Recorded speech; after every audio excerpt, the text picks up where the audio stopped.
Pakistani showbiz industry से वाबस्ता मारूफ अदाकारा ऐमन मुनीब स्क्रीन से दूर क्यों है, इसकी वजह उनके शोहर और अदाकार मुनीब भट्ट ने बता दी। हाल ही में अदाकार ने एक पॉडकास्ट में शिरकत की जहां उन्होंने निजी जिंदगी के हवाले से खुलकर बात की।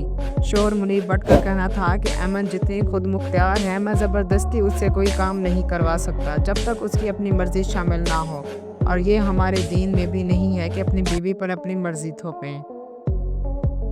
उन्होंने मज़ीद कहा कि हमारा काम बाकी काम से अलग है, क्योंकि जब हमारे प्रोजेक्ट पर काम चल रहा होता है तो 50 से 60 दिन बेहद मसरूफ़ रहते हैं।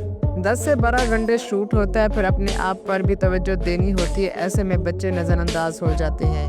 उनका कहना है कि मेरा मानना है कि बच्चों पर हम खुद तवज्जो दें, घरेलू मुलाजमत से उनकी तरबियत के काम ना लें, क्योंकि आज हम जो इन्वेस्ट करेंगे कल वही हमें रिटर्न मिलेगा। मैंने कई ऐसे केसेस देखी हैं जहां बच्चे बड़े होने के बाद माँ बाप को वक्त नहीं देते। खर्चा तो उठा लेंगे लेकिन उनके साथ बैठने का वक्त नहीं होगा।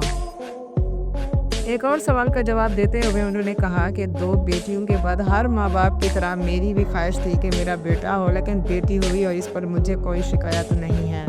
उनका कहना है कि जिन सालों में बेटियां पैदा हुई वो साल मेरी ज़िंदगी के सबसे बेहतरीन साल रहे। अल्लाह ने बेटी से नवाजा, इस पर भी शुक्रगुजार हूँ, क्योंकि बेटियां अपने नसीब खुद लिखवा के आती हैं। मैंने उनके नसीब से अपनी किस्मत बदलते देखी है।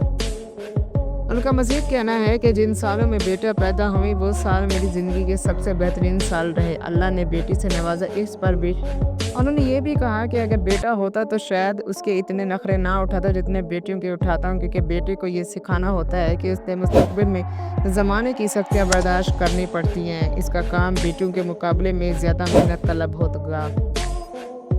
इस तरह की मज़ीद वीडियोज़ देखने के लिए मीडिया एक्सप्लेनर को सब्सक्राइब करते हैं।